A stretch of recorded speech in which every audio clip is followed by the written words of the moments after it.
Abdillah wa ala alihi wa sahbihi wa man tabi'alahu ila yaumil qiyamah amma ba'd.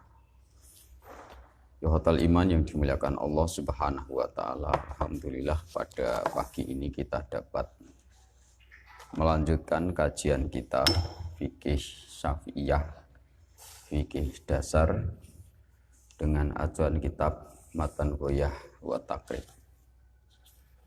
Seperti biasa saya mengingatkan kembali kepada diri saya sendiri juga pada antum untuk meluruskan niat wasahihin niyata, luruskan niat kita semata-mata karena Allah Subhanahu wa taala, karena mengejar ridho Allah Subhanahu wa taala dan berharap pahala dari Allah Subhanahu wa taala.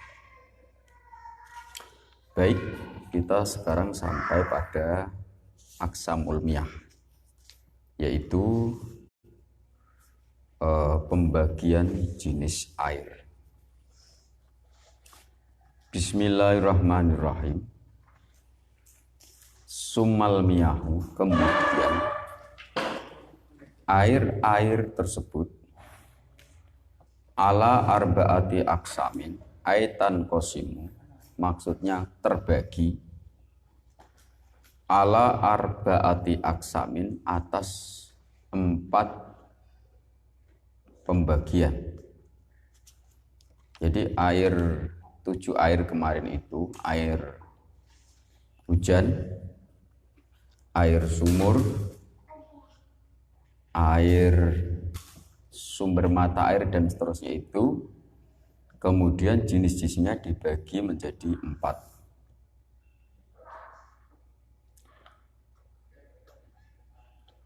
Tohirun, satu yaitu air yang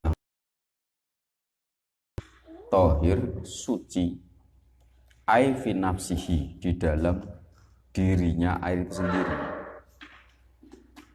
airnya suci, airnya itu sendiri suci gitu loh maksudnya.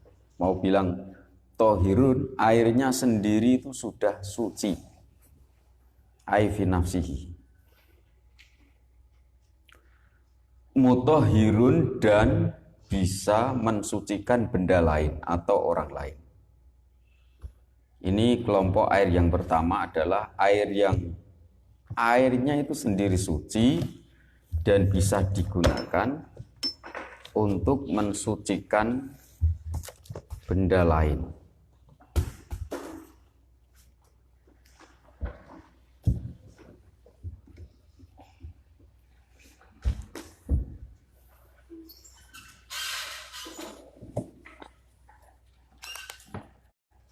Ghairu makruhin,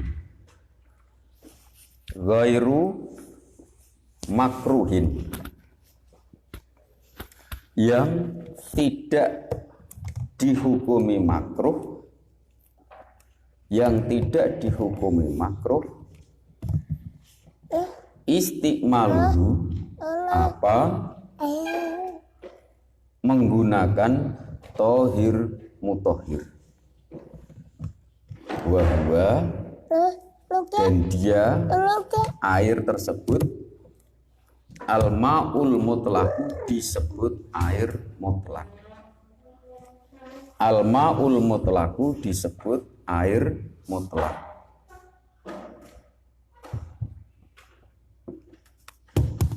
Baik air langit atau air hujan,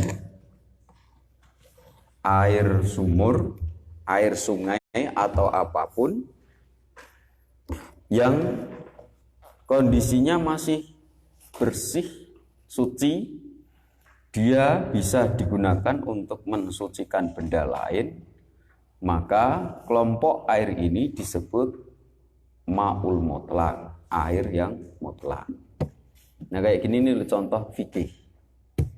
Jadi hukum Islam itu nanti kalau dipetakan jadi 2. Satu namanya hukum azimah, yakni hukum-hukum yang langsung dibicarakan Quran dan hadis, seperti haramnya zina, wajibnya sholat 5 waktu kayak begitu tuh tidak ada ranah otak manusia.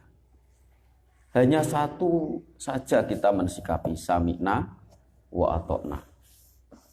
Yang kedua adalah hukum fikih. Seperti ini hukum fikih.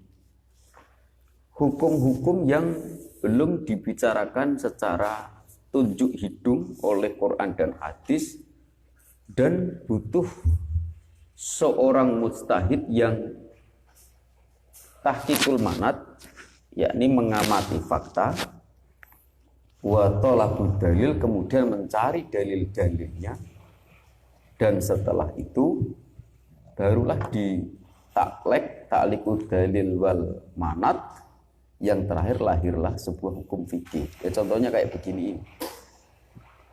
Di ranah fikih kayak begini ini biasanya rawan perbedaan pendapat. Rawan perbedaan pendapat. Dan itu hal yang biasa. Maka semakin luas seseorang ilmunya, semakin bisa memahami orang lain. Dan semakin sempit ilmu seseorang, seringkali semakin tidak mampu memahami perbedaan pendapat. Semakin kaku. Bismillahirrahmanirrahim. Itu air yang pertama, seperti air tempat antum yang buat wudu, buat mandi junub dan seterusnya. Ini namanya air mutlak. Belum lagi kalau daerah ini Ustadz Rizal sana, air sumber yang melimpah tidak karu-karuan ya Ustadz ya. Sampai buat renang sana itu ya. Buat renang itu tempat antum asli sumber dari situ ya. Wah, luar biasa. Daerah mana ya? Daerah Klaten ya. Air melimpah nggak karu-karuan. Bismillahirrahmanirrahim. Wasani, dan kelompok yang kedua adalah tohirun, air yang suci, ai fi nafsihi, di dalam dirinya mak. Maksudnya air itu secara alamiah, airnya itu sendiri itu suci.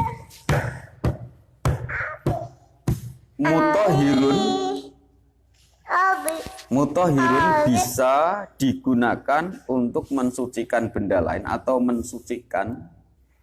Mutahhirun bisa mensucikan li ghairihi, bagi selain air tersebut. Airnya suci dan bisa mensucikan maksudnya. Apa? Wahwa, dan dia air tersebut, al-ma'u disebut air, al-mustakmalu yang telah digunakan, atau air mustakmal. Jangan anak, ngaji dulu ya. Duduk nak. Duduk sayang. Makruh digunakan, ini kalau di sarahnya dijelaskan, ai fil badani, makruh digunakan untuk tubuh. La fi ghairihi, tidak dimakruhkan untuk digunakan. La fi saubi, tidak dimakruhkan dalam pakaian. Jadi Ustaz Rijal itu air turahan wudu antum, itu kan air mustakmal namanya, Ustaz. Jangan nak. Air yang sudah antum gunakan berwudu itu namanya air mustakmal. Kemudian kalau antum dikumpulkan banyak gitu dan digunakan untuk mencuci pakaian, boleh enggak? Boleh. Air mustakmal itu air yang suci, namun air musamah sini apa? Itu kita pernah sobek nah. Oh, iya.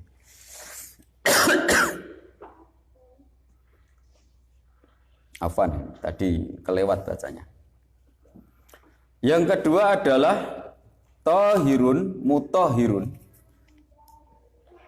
air yang suci dan bisa mensucikan benda lain. Makruhun, tetapi hukumnya makruh istiqmaluhu, menggunakannya. Makruh tadi fil badani, di dalam urusan tubuh. Maksudnya makruh kalau digunakan untuk tubuh, la tidak dimakruhkan fisobi dalam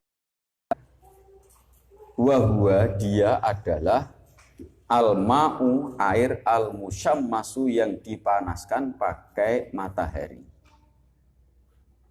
Ai al-musakhkhanu bi ta'thir syamsi fihi. Air yang dipanaskan karena efek panas matahari.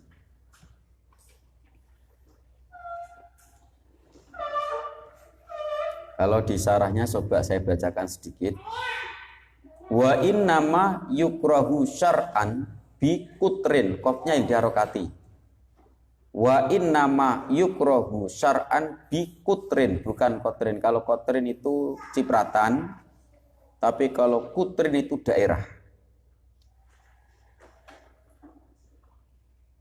Dan sesungguhnya air musammas ini dimakruhkan secara syarak bikutrin karena ada di suatu daerah harin yang panas sekali. Fi inain, air tadi di dalam sebuah bejana muntobain yang dicetak. Jadi misalnya antum punya bejana atau wadah itu, dan antum hidup di daerah yang sangat panas sekali, maka airnya yang sudah panas karena kena efek matahari, hukumnya makruh digunakan untuk berwudu atau mandi junub. Tetapi tidak dimakruhkan kalau digunakan untuk mencuci pakaian, tidak apa-apa, atau untuk nyuci mobil, tidak apa-apa. Air tersebut dikatakan ma'ul musyammas illa ina an-naqdain, kecuali bejananya tadi terbuat dari emas dan perak. Li sofai jauharihima, karena jernihnya benda tersebut. Wa idza barudah zalat al-karohatu. Dan ketika efek panasnya tadi hilang, maka hukum makruhnya itu ikut hilang. Ini masuk di kaidah itu loh. Al-hukmu yaduru ma'a illatihi. Hukum itu akan mengikuti elat atau alasan hadirnya hukum. Jadi kalau hadirnya panas efek matahari pada air yang muntoba, maka hukumnya jadi makruh. Ketika unsur panasnya hilang, maka hukum makruhnya juga hilang. Ini penempatan kaidah ushul fikih al-hukmu yaduru ma'allati, itu contohnya kayak begini ini. Bisa dipahami ya ikhwatul iman ya. Ini saya bacakan pelan-pelan, kita coba pahami per kata sampai betul-betul terbayang di otak kita. Jadi antum sekalian ini paham betul. Terus wakhtaro an-Nawawiyu adamal karohati mutlaqan. Imam Nawawi memilih tidak adanya hukum makruh secara mutlak. Ini yang saya contohkan tadi, bahwa masalah fikih kayak begini ini akan selalu rawan perbedaan pendapat sesuai dengan manhaj istihad masing-masing imam, sehingga dia mencapai sebuah konklusi dan kesimpulan yang kadang-kadang masing-masing imam berbeda-beda. Ini contoh fikih kayak gini. Jadi kalau antum sudah paham fikih kayak begini, suatu saat merespon dan menghadapi orang yang berbeda pendapat dengan antum tuh biasa saja. Biasa saja. Jadi fikih itu intinya adalah hukum-hukum syariat yang lahir dari hasil renungan seorang imam, seseorang tertentu, seorang muslim mujtahid. Setelah dia mengamati fakta, dan fakta ini dikaitkan dengan sebuah dalil. Maka hasil analisanya yang bersandar kepada dalil-dalil secara rinci itu disebut fikih. Maka tiap-tiap orang nanti punya konklusi dan kesimpulan yang berbeda-beda. Hal itu wajar saja. Bismillahirrahmanirrahim. Terus wal qismu salisu, pembagian air yang ketiga adalah tahirun, air yang suci, fi nafsihi, di dalam dirinya tahir, namun ghairu, tidak mutahhirin, mensucikan. Air tersebut suci namun tidak bisa mensucikan, li ghairihi, bagi selain air tersebut.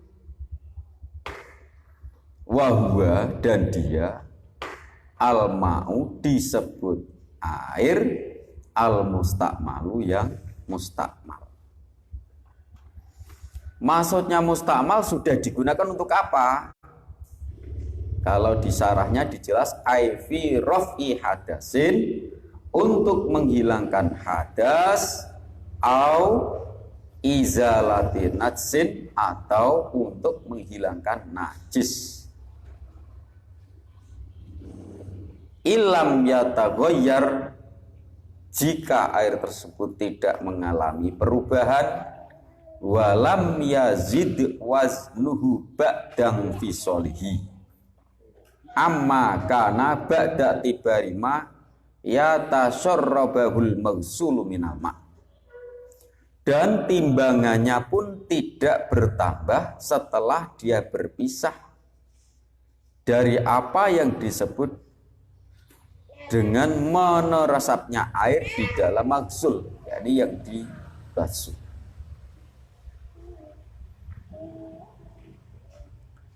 Jadi yang ketiga adalah air mustakmal, yaitu air yang suci namun tidak bisa mensucikan benda lain.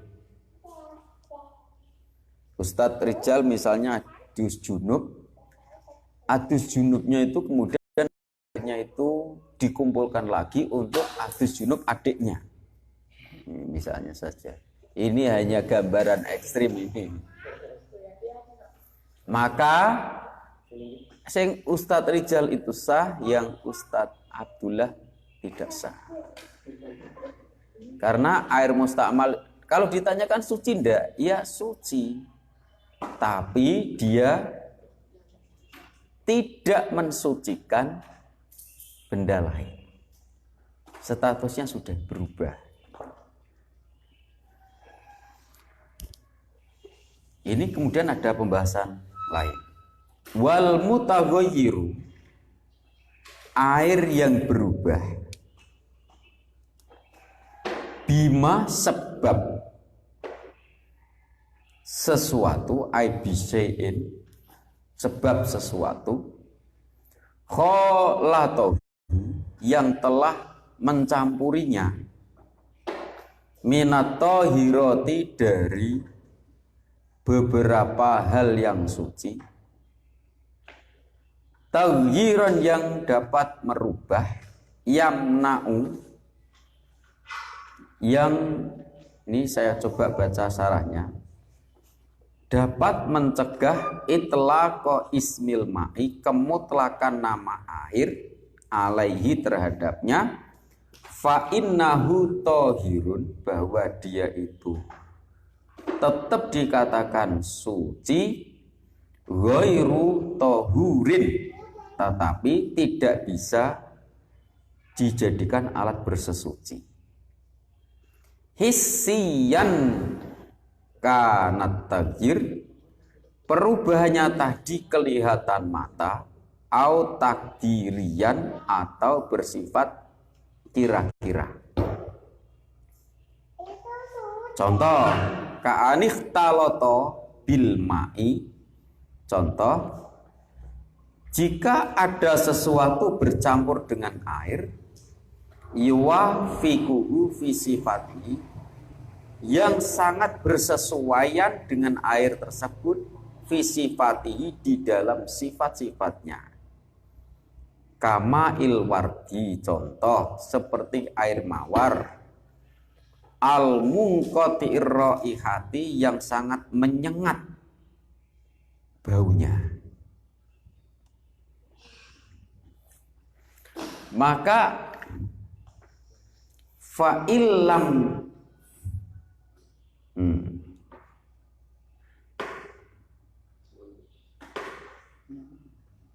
fa'ilam yamna itlaqa ismil ma'i,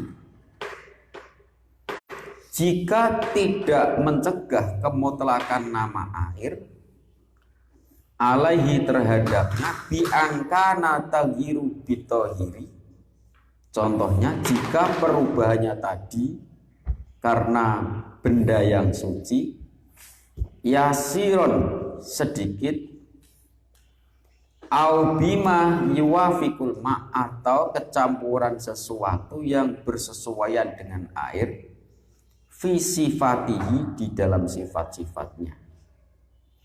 Wa qudira, dan diperkirakan, mukhalifan, menulayai air, walam yughayyirhu, tetapi tidak merubah air tersebut, fala yaslubu tahuriyatahu, maka tidak bisa dikatakan mencabut sifat kesuciannya. Fahuwa mutahhirun li ghairihi, maka kesimpulannya dia mensucikan lainnya. Jadi di sini dikatakan selain air mustakmal, ternyata ada air yang mutaghayyir bima khalatahu minat tahirat. Termasuk air yang suci namun tidak mensucikan adalah jika ada air yang berubah karena kecampuran benda lain yang suci. Kalau air di tempat kita itu kan air mutlak ya, air suci dah, suci toh. Terus kalau kemudian dimasuki deterjen itu suci apa najis? Suci. Maka air tersebut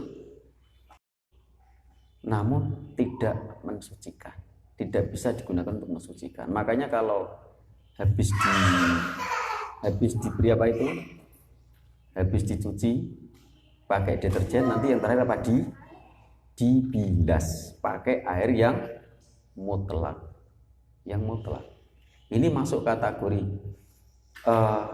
air yang suci namun tidak bisa mensuci, namun tidak bisa digunakan untuk mensucikan benda lain. Lah terus nanti agar suci gimana? Dibilas gitu loh. Paham ya ya? Bismillahirrahmanirrahim. Wal qismu ar-rabi'u, pembagian air yang keempat adalah ma'u najsin, air najis. Air mutanajisin, yakni air suci yang kena najis. Mutanajis itu airnya aslinya suci, kemudian kena najis. Wahwa, dia adalah alladhi halat fihi najasatun, yaitu suatu air halat yang bertempat fihi, di dalam air tadi, najasatun, najis. Ya artinya air yang kena najis gitu loh maksudnya. Nanti kalau antum butuh dalil-dalilnya ini ada di kitab At-Tadhib. Tapi udah punya Ustaz? Baik, Kifayatul Ahyar. Kifayatul Ahyar ini ada juga, ini sarahnya Goyah wa Takrib juga, ini saya bawa sebagai referensi untuk pembahasan kitab yang lebih luas. Juga ada kitab Tadhib, ini kitab yang memuat dalil-dalil dari hasil hukum fikih yang ada di kitab Matan Hoyah. Taghyiron amla, baik berubah amla atau tidak. Wahwa sementara air tersebut dunal kullataini, kurang dari 2 kolah. Air kurang dari 2 kolah kok kemasukan najis, maka air tersebut dikatakan air mutanajis.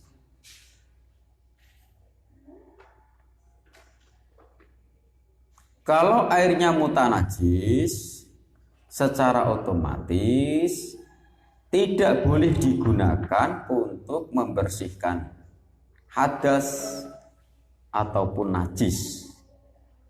Untuk berwudu ya tidak sah, untuk mencuci pakaian juga tidak sah, tidak boleh. Kemudian misalnya Ustaz Abdullah tanya 2 kolah itu berapa?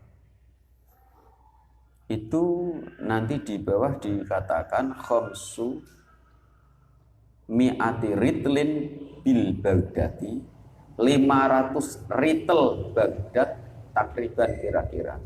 Itu kalau di dalam kitab At-Tadhib fi Adilati Al-Matan Al-Ghayah wa Takrib ini dijelaskan caranya itu ma yusawi mi'atan watis ina litron takriban, air sepadan dengan ukuran 100, ditulis di samping itu 190 liter air 2 kolah itu 190 liter. Sedikit atau banyak, Ustaz? Kalau kolahnya orang-orang di perumnas yang kecil-kecil itu sudah 190 liter belum? Belum ya? Nah, ini diperjelas lagi. Au saati mak'abin tulu harfihi samaniatun wa khamsuna sentimeter, atau air yang ada di wadah kolah panjangnya itu 58 cm, pokoknya bentuk kubus itu 50 cm semua. Kalau di kitab fikih wadah itu dijelaskan bukan 58 tapi dibulatkan 60. Lebaran itu semua sisi 60 cm. Sudah kebayang ya? 60 cm.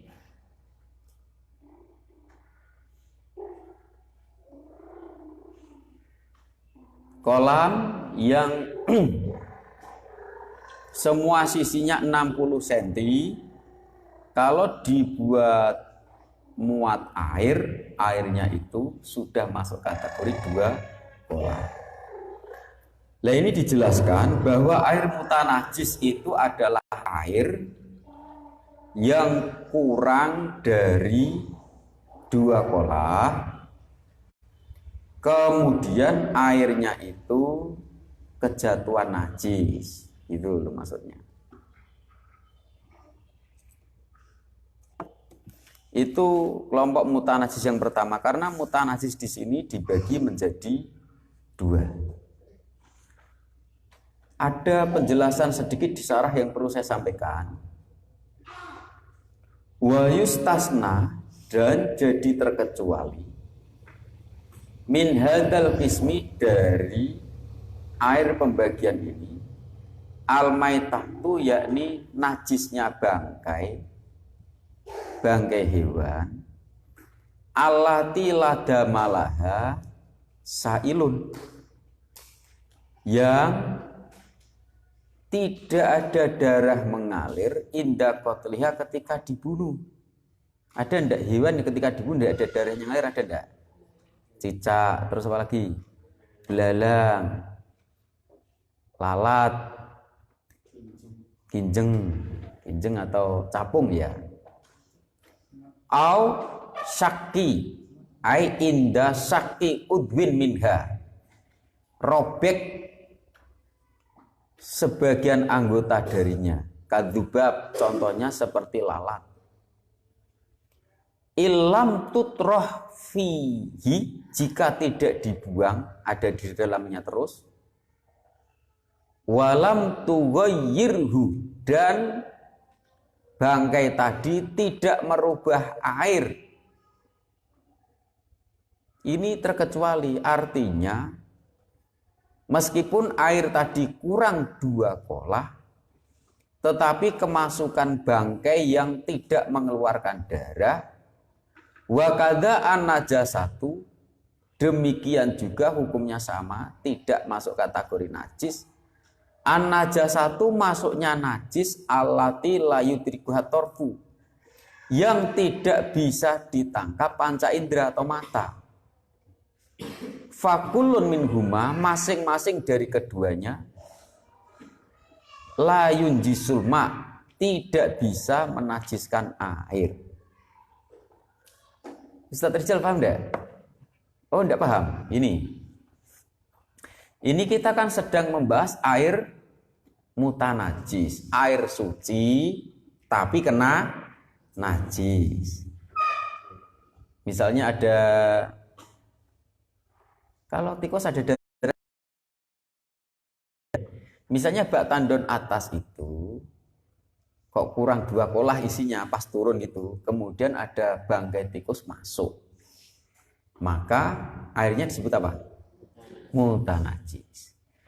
Tetapi kalau yang masuk ke situ tuh bangkai cicak dan airnya tidak mengalami perubahan sifat, baunya ya tidak berubah, warnanya juga tidak berubah, maka bangkai cicak ini termasuk bangkai yang mampu merubah kemutlakan tidak? Tidak. Jadi udah paham ya? Jadi kalau air antum meh gawe nyuci sak ember tok kemasukan lalat gitu. Duh, najis apa enggak ya buat nyuci ya? Jawabnya tidak. Kenapa kok dikatakan tidak, Ustaz Rijal? Ya, karena lalat itu tidak mempunyai darah. Ini karena termasuk hukum yang dikecualikan dari hukum yang pertama tadi. Bisa dipahami nih ya? Kemudian yang kedua, ini tadi yang kurang 2 kolah. Termasuk banyu mutanajis tapi yang 2 kolah ini. Aukana kullataini, atau airnya itu ada 2 kolah. Fa'aksaro fataghayyara, kemudian dia mengalami perubahan sifat setelah kemasukan apa? Najis. Air antum bak tandon di atas itu penuh, tetapi begitu kemasukan bangkai tikus, dia itu mengalami perubahan sifat. Sifat yang dimaksud apanya? Baunya, warnanya, dan rasanya. Jadi setelah kemasukan bangkai tikus tuh rasanya itu asin-asin gimana gitu ya. Terus baunya dari yang aslinya tawar sekali menjadi ya gak wangi, bangkai itu tidak wangi. Baunya itu basin badek banget. Maka meskipun itu lebih dari 2 kolah, tapi kalau mengalami perubahan hukumnya najis.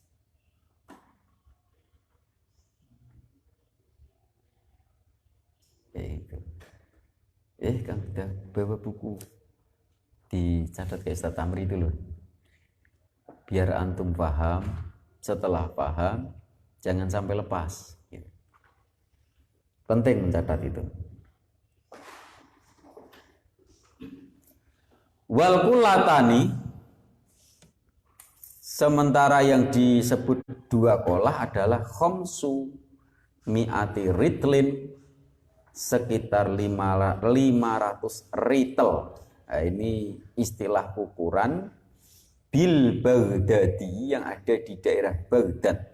Takriban kira-kiranya fil asohi menurut pandangan kaul yang sahih. Ini 500 ritel saya ini juga tidak paham karena saya bukan orang Baghdad ini ya. Saya juga kurang paham. Kemudian itu diperjelas di kitab At-Tadhib. Saya coba cari keterangan di kitab At-Tadhib tadi itu 500 ritel itu sama dengan berapa tadi? 190 liter. Kalau misalnya antum ragu ya dibulatkan 200 gitu ya, 200 liter.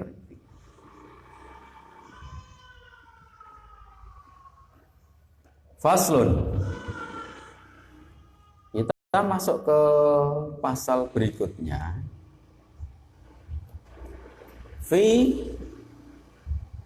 dzikri syai'in minal a'yan al mutanajjisah wa ma yadhur minha bidibal wa ma la yadhur. Ini pasal menjelaskan tentang sesuatu dari beberapa hal yang najis, wa ma yadhuru minha, dan sesuatu yang dapat suci dari najis dibagi dengan cara disamak. Wa ma la yadhuru, dan sesuatu yang tidak bisa suci meskipun sudah disamak. Wa juludul maitati, kulit bangkai, kulluha, seluruhnya, tadhuru, bisa suci, dibagi dengan disamak. Saya bacakan caranya sedikit. Sawaun fi dzalika, sama saja kasusnya dalam hal tersebut. Maitatu kulillah makulillahmi, bangkai yang boleh dimakan dagingnya, wa ghairihi, dan selain makul. Maitatu makuli lahmi wa ghairihi.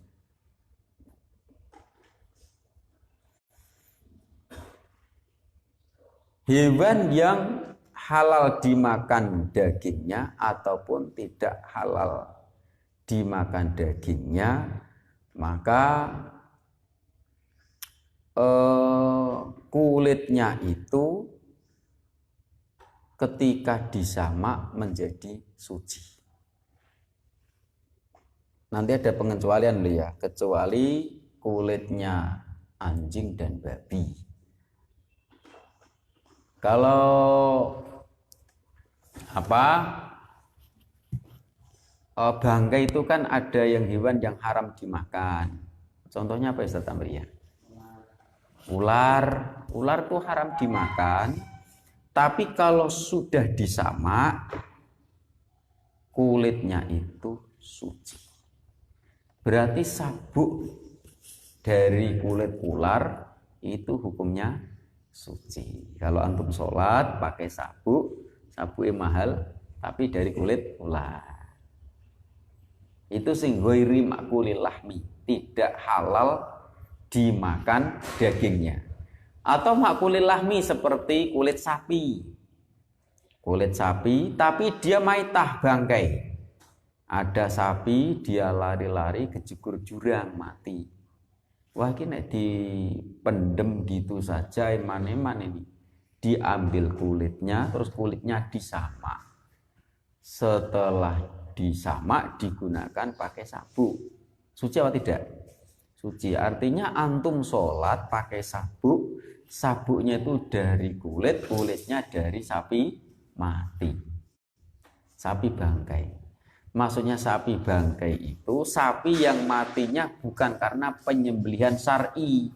Kan kalau pas bodoh korban disembelih itu bukan bangkai namanya itu ya. Hewan yang masuk kategori bukan bangkai. Jenengannya apa Ustaz sampai? Angel apa jenengan? Yo daging halal gitu. Tapi kalau bangkai itu kan haram. Gitu.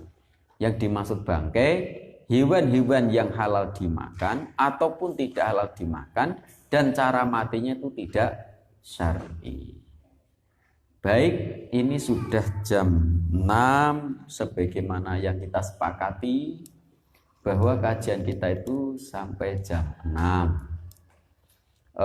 Kita tutup dengan doa kafaratul majlis. Subhanakallahumma wa bihamdika asyhadu an la ilaha illa anta astaghfiruka wa atubu ilaik.